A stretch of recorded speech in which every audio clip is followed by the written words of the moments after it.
Alasan nomor 1. Tuhan atau kata Tuhan merujuk kepada suatu zat abadi dan supranatural.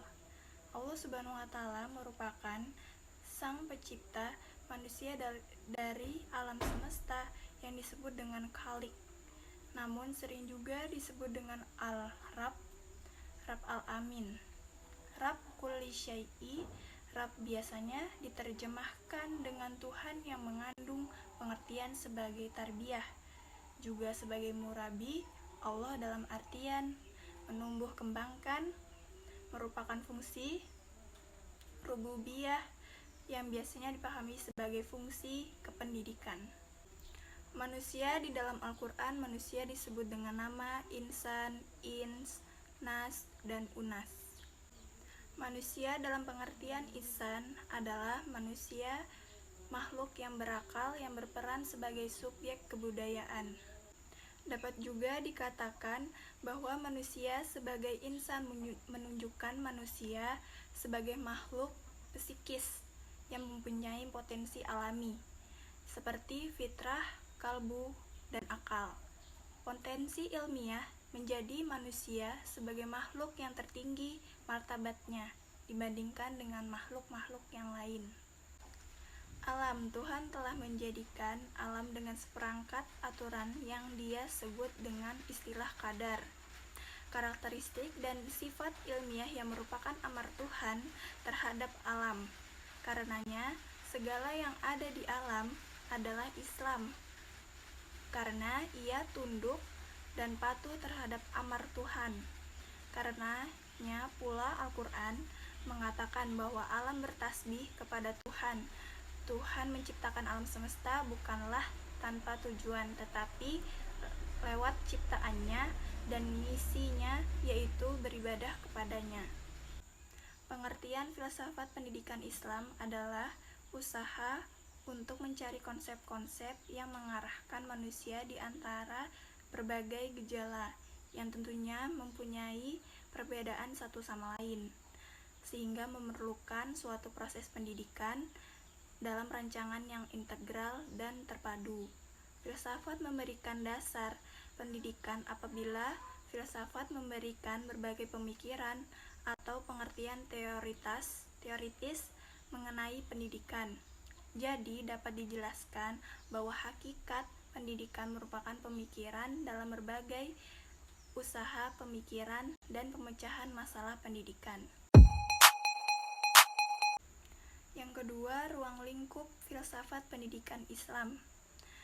Muzain Arifin menyatakan bahwa mempelajari filsafat pendidikan Islam berarti memasuki arena pemikiran yang mendasar, sistematik, logis, dan menyeluruh tentang pendidikan, yang tidak hanya dilatar belakangi oleh pengetahuan agama Islam, melainkan menuntut bahwa ruang lingkup filsafat pendidikan Islam adalah masalah-masalah yang terdapat dalam kegiatan pendidikan seperti masalah tujuan pendidikan, masalah guru, kurikulum, metode, dan lingkungan. Filsafat pendidikan Islam dibagi menjadi 3. Yang pertama, ontologi. Ontologi adalah salah satu kajian cabang ilmu filsafat yang mempelajari hakikat keberadaan segala sesuatu yang ada. Yang kedua, epistemologi adalah merupakan teori tentang pengetahuan. Dengan demikian, secara terminologi, epistemologi adalah salah satu kajian cabang ilmu filsafat yang mengkaji asal mula pengetahuan, struktur, dan validitas pengetahuan. Yang ketiga, aksiologi. Aksiologi berasal kata aksios yang berarti bermanfaat, dan kata logos berarti ilmu pengetahuan, ajaran, dan teori. Aksiologi merupakan arti kajian tentang nilai pengetahuan, dan dapat disimpulkan dari 3 kajian tersebut adalah ilmu filsafat tersebut mempunyai hakikat tersendiri dalam berpendidikan, sehingga kita bisa berpikir dan kritis dalam memecahkan masalah pendidikan.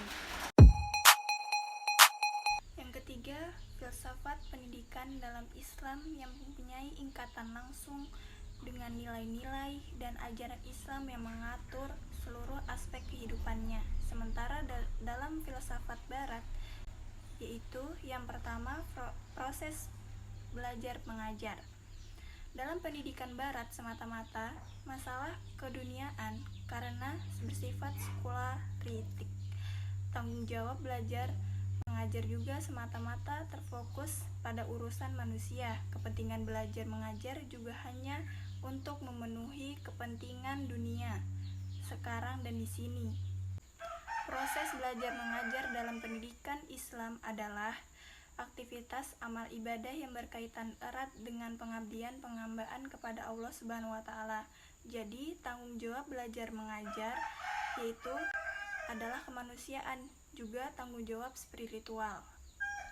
Yang kedua, konsep pendidikan. Tidak mengaitkan pendidikan dengan pahala dan dosa. Ilmu itu bebas nilai. Islam mengaitkannya dengan pahala dan dosa karena kebajikan dan akhlak mulia merupakan unsur pokok dalam pendidikan Islam.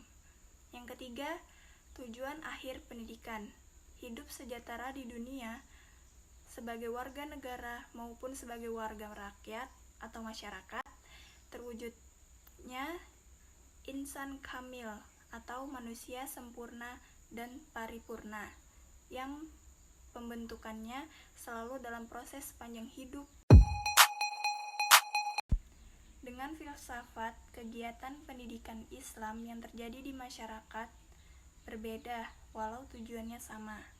Filsafat pendidikan bermakna menerapkan pandangan-pandangan pemikiran filsafat yang berhubungan dengan kehidupan di dunia pendidikan dan peraturannya dalam metode khusus dengan tujuan menggerakkan pemuda dan masyarakat supaya mendapatkan kehidupan yang berbahagia, beradaptasi dengan manusia yang hidup bersamanya, meningkatkan taraf hidup, dan kesemua itu merupakan tindakan untuk mewujudkan tujuan pendidikan yang kita inginkan.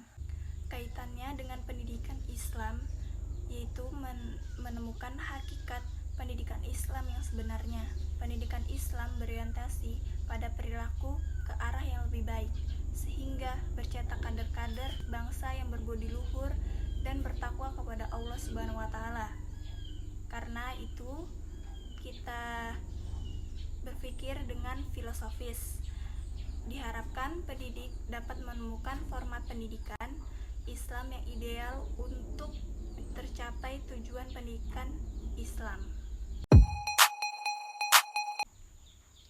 Al-Ghazali menganggap semua ini sebagai berkah dari Allah Subhanahu wa taala yang telah memilih untuk membimbingnya ke jalan yang lurus atau yang lebih baik. Pikiran dan tubuhnya yang tersiksa mendapatkan lebih banyak kedamaian dan pelipur lara yang sangat dibutuhkan.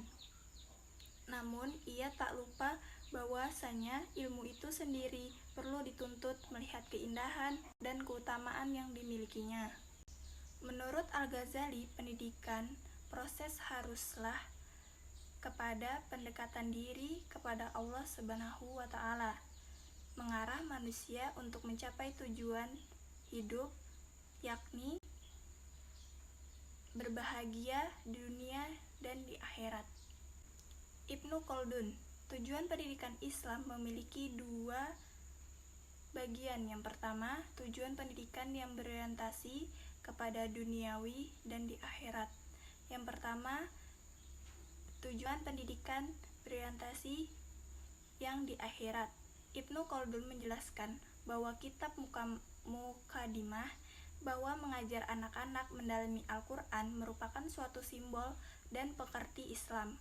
Orang Islam memiliki Al-Quran dan mempraktekkan ajarannya dan menjadi pengajaran taklim di semua kota mereka. Yang kedua, tujuan pendidikan berorientasi kepada duniawi. Dalam Mukadimah, Ibnu Khaldun menjelaskan bahwa pendidikan adalah salah satu industri yang berkembang di dalam masyarakat.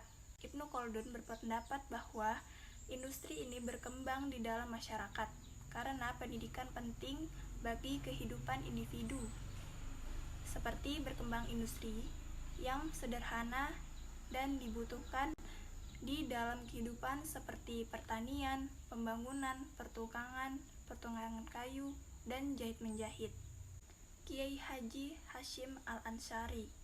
Pemikiran Kiai Haji Hasyim Al-Ansari dalam bidang pendidikan lebih menekankan kepada etika dalam pendidikan, menarifikasi beberapa aspek pendidikan lainnya. Dalam hal ini banyak dipengaruhi dengan keahlian pada bidang hadis dan pemikiran dalam bidang tasawuf atau fikih yang sejalan dengan teologi Al-Ansari dan Maturidi.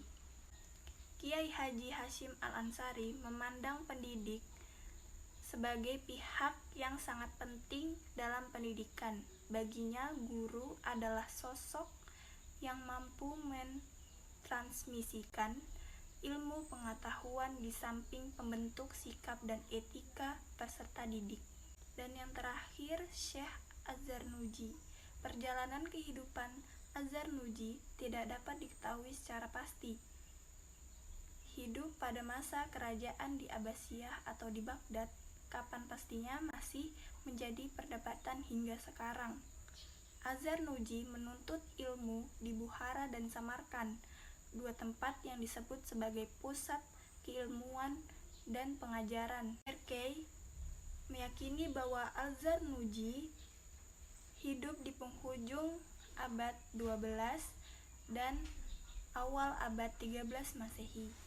Semasa belajar, Al-Zarnuji menimba ilmu dari Syekh Burhan al-Din, pengarang buku Al-Hidayah, Hawirzadah, seorang mufti di Bukhara, Ahmad bin Ibrahim, seorang yang dikenal sebagai fakir mutakalim sekaligus adib.